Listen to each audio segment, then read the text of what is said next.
bandiraɓe daroɓe kode radio international abuja assalamu alaikum barka meɗen jemmare nde latti jango to allah laamiɗo holli en ɗum dogginirta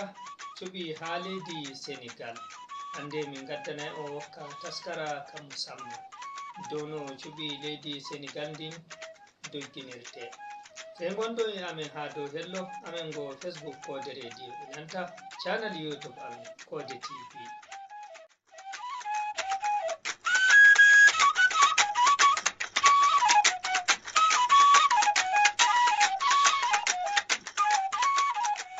ha tokken yimɓe terno mouhammadou seydou banda sy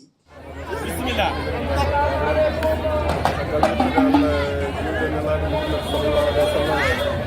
yettude jignaɓe yettude sernaɓe yettude dendagal bandiraɓe juunaɓe weltare nde ganduɗa alaɗo haaji waɗi taw koɗo fuɗɗi kono alaɗo haaji ɗum ɗo kala mo yii ɗum ɗo ene andi ko yidde saabi allah tagi ɗum ɗo kadi ɗum ɗo ko hollirde ummugol men Dakar arde notitade élection 2024 e coalition Bassirou Diomaye Diakhar Faye coalition 2024 président 2024 yettude bandiraɓe e darde mabɓe yettude bandiraɓe e golle mabɓe yettude bandiraɓe e liggey mabɓe bandiraɓe fof beltanama si ɗum ɗo kala jiiɗo ɗum ɗo ene andi ko fayi koɗo moƴƴi sabu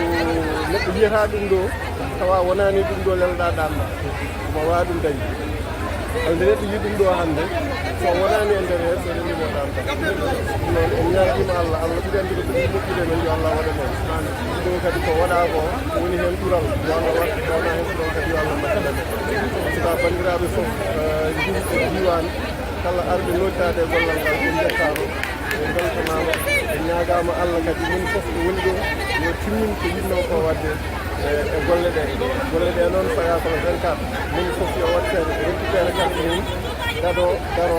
so subaka dimanche so yonti moni foof sina so hejjima tan o tawa ɗiɓato vote o vota o daro kadi o wasayade o fata nde wonno ɗum ɗo ko waɗete ko so on ñalawma yonti moni foof ma yiɗ sant ñi fi jaar ñëpp ñu nekk vraiment ñu leen sant waaw moom nag sama papa ju baax la waaw moo tax mu waxoon ma affaire li muy def fii li muy def ma ne ma tam naa participé ci jox ko échographe bi comme ça moom it mu nekk sama wàllu participation li muy def ci dëkk waaw loolu tax ma def machine école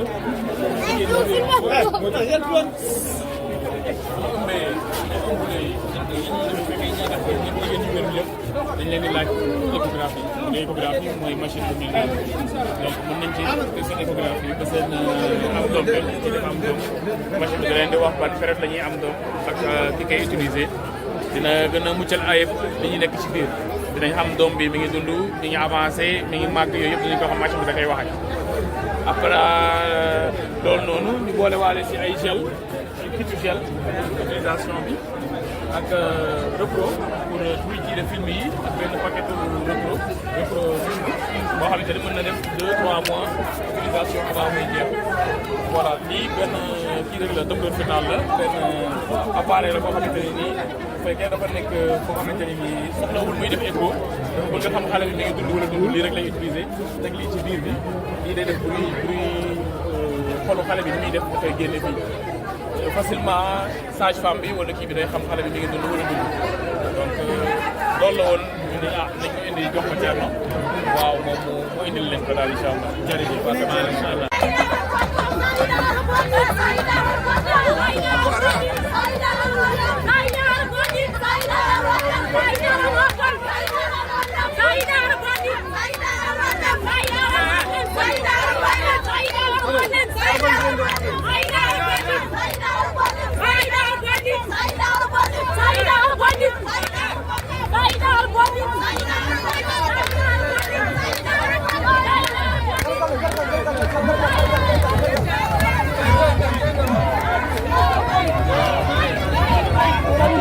coalition Benno Bokk Yakar candidat mabbe wonani e nder wuro lamugo Sénégal kono haɗani de yogay responsable laji politique e nder banlieue mbo Dakar eɓe mbo ƴamana ɓesgu Sénégal ha tengti non ton to commune mo Bambilor sabu Omar Gueye gonnoɗo ministre et porte-parole du gouvernement Yadugole Saliou Keita directeur général des CICES ɓe mbima ɓe pewjude feere ɓe naɓa Amadou Ba to palais de la République ñande nogas nayi ndu lewru ndu gonɗen.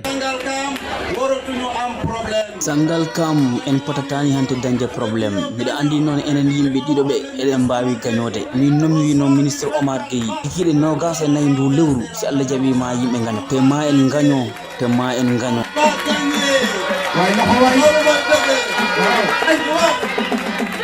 Caggal noon kanko Saliou Keita nde woni dummunnaji toon to Dakar Plateau o wiide joni kam o arti toon to commune mo Bambilor ngam kay dusde ministre Omar Gueye e on mission mbo woni e muɗum.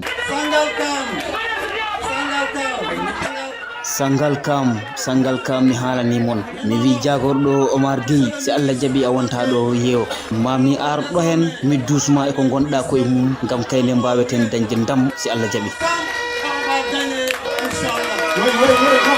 Kanko ministre o Omar Gueye noon o wi ɓe dañani sa hakkillaji ɗiɗi ngam kay Amadou Ba wonata président de la République ko ɗum saabidi ombo wiya ɓe kejjodo kejjari mabɓe ɓe jaaha ɓe gotoya ɓe kunto ɓe naata nder palais. Le 24 lan la ñuy def ñande nogas nayi hono mbatten en kejjoto goto yen kuntoɗen jehen palais te ko noon ɗum wotade ko noon rek noon.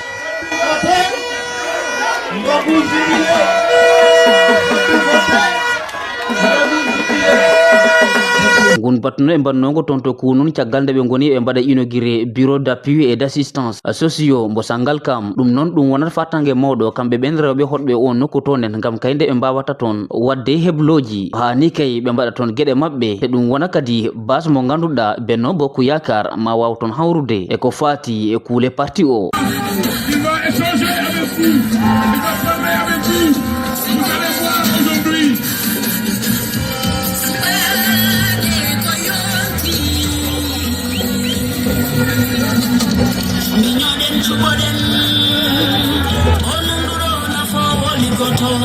Il va vous expliquer, mais il va écouter, il va répondre à toutes les questions. C'est vrai, notre candidat, c'est le 5e président de la République. Aujourd'hui, tous les ténors de Kaffrine, tous les responsables politiques de Benno Bokk Yakar ont du mérite, mais les populations, les jeunes, les femmes, les personnes âgées, l'association des personnes âgées. Vous avez des reporters, c'est vrai, je vous l'avais dit. Voilà. Voilà. Abidjaï Djibi. Le ministre Alisson. Voilà. Voilà, merci. Merci. Monsieur Alisson. Honorable Abidjaï Djibi. Abdoulaye Wade, mon frère.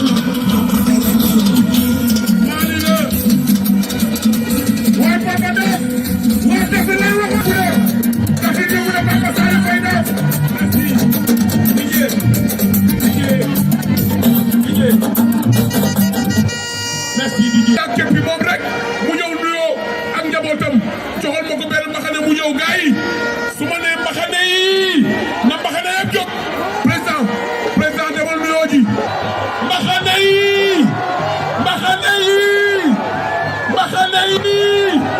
waaye li kenn mës ko gis waay je vous l'avais dit monsieur le président on l'a préparé avant que ngay ñëw ci la ñu def suñu répétition. Sénégal qui déclasse, c'est le choix du Sénégal. Amadou c'est une chance, 5e président.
ni mu taaroo ni mu rafete engagement bi ngeen wone merci aux populations de Kaffrine. Monsieur le maire de Kaffrine et le ministre Abdoulaye Seydou Sow di xarit di kóllëre ma fonk ko lool na Abdoulaye Seydou Sow président Macky Sall mooy sunu sababu xamante xëy na daan naa ko dégg bu may dégg wala ñuy gisante ne xamante wu ñu ma gis ci moom jub gis ci moom engagement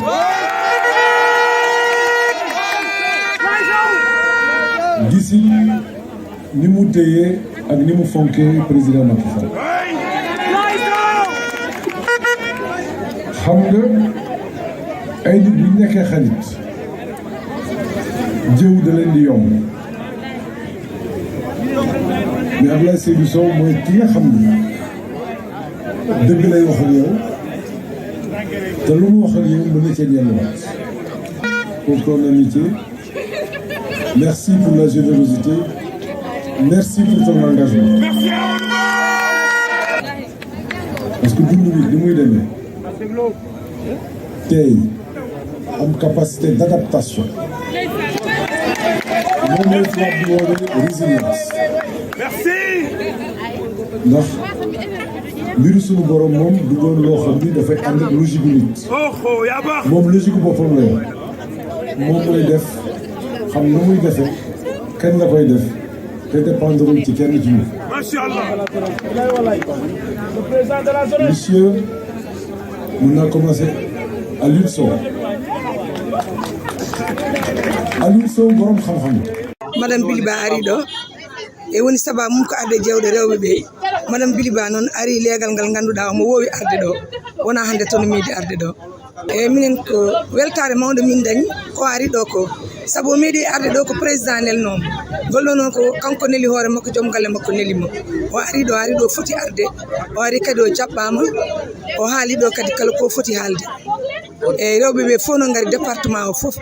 12 commune o fof ari e besoin ji amen ɗi alani kanko o fuɗɗinomo joni waɗa complément tan min kalnimo jaggana sukaɓe amen ɓe par ce que joni on ji probléme mo ganduɗa sukaɓe joni hay goto anda ko woni hakkillaji mabɓe eɓen jaa caggal leydi eɓe maya toon ɓe jolay laaɗe jaaha aɗa andi ko mataw ko wasde andude tan ko foti wadde kono ɗum fof min jewtude makko inchallah o wi so dañi ɗum ma wallu rewɓe ɓe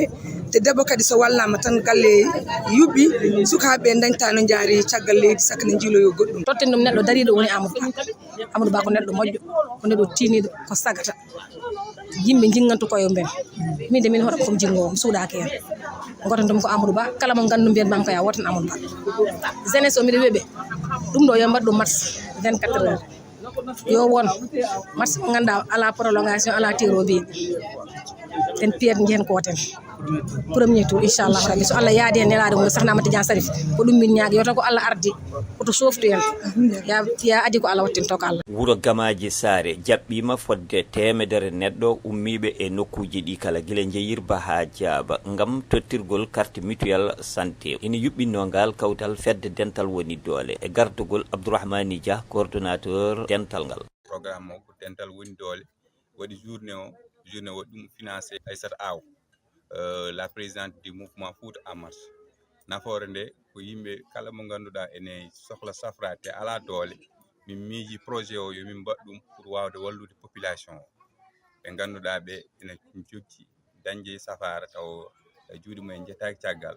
min mbi projet o yo wadde wallodirde yimɓe ɓe ɗo e département Podor e département Matam. Mutuelle santé wonti réalité nder département Podor sabu ko koydol wonti gongo kala keññaɗo heɓi kartal ine foti heññude hen bandum wonno hunde nde hankadi la fayore hande carte walla mutuelle santé hande woni réalité e nder département o yimɓe hande fof ne jaa hôpital ine cafro kala hande nawɗo carte mum walla carnet mum goo safar ma accueil ma waɗi fayida mais deuxièmement aussi ko joɓata ko seeɗa ɗum waɗi yimɓe nannata nde ɓe mbiyano hannde oɗo programme waɗi kamɓe fof ɓe ngari e keewini ngam ƴettude carte maɓɓe wonno mutuel santé hande ko ɗum réalité hande eɗen gandi safaro no way cherde safaro no way muuse teddude kadi yimɓe cellani ɗum noon so tawi yimɓe dañi peeje e ballodiral laamu Sénégal kadi ko président de la République gaddini men oɗo programme neɗɗo wawi safrade ƴettude en charge à 20% joɓata 80% mutuel o yoɓanma ɗum puisque hunde wonde fayi ɗum saabi nde yimɓe gaddana oɗo projet dental waɗi projet o min dartinani e moins de 2 semaines kamɓe foof fodde ɓuuri temedde joyyi carte foof yalti so ƴeewini kala mbaɗɗo caggal ko carte wonno eran ngo ko yimɓe gandine tan a naati dental wallima a naati kono ko pour hitande tan fiyanma an waɗ feere so janggo e jaam dental addi continue fiye so addani fiyan hoorema mais aussi hoto hattani an goto e hoorema hoto haade e hoorema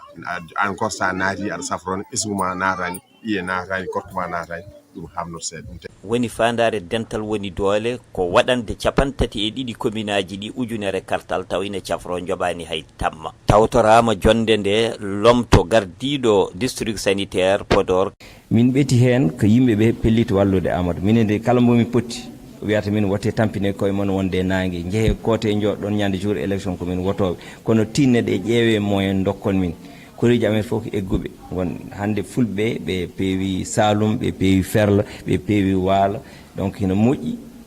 wotannoɓe yimɓe daña otoji ñande jour woto gaddoɓe ɓe gotta ɗum woni komin keeɓi haalanede hande e nder caravane o donc min kooti hande galleji amen mamin gandu kam ɗo heddorimi ko yomin dentin moyen ji min gadda yimɓeɓe bon titre foncier mi wawide ɗum kono mbiɗa andi kam hande o Amadou Ba homo naate koye yimɓe saabu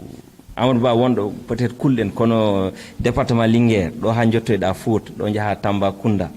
hina waɗi ɓe ganduɗa ɓe cohlani wannede campagne bon sa wiɓe Amadou Ba tan mbiyata minen ko Amadou min jiiɗi